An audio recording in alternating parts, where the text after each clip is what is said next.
ही मन्ना comedy Gonda.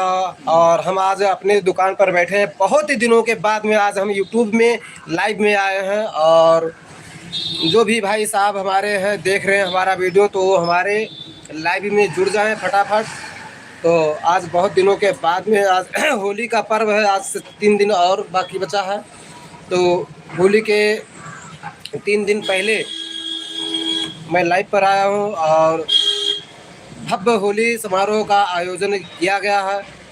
हम दोनों ने मिल कर के, और होली के दिन यानी दिन मंगलवार के दिन एक दिन पहले वाली रात में, जिस दिन होलिका दहन होगा उस दिन वाली रात में चौताला का प्रोग्राम किया गया है। और लाइव आएंगे, भव्य लाइव आएगा।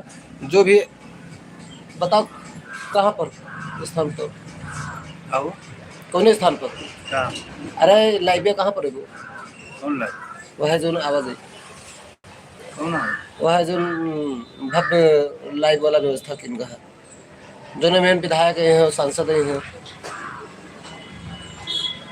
बताओ फट से बताइए भैया, लोग देखा तो हमें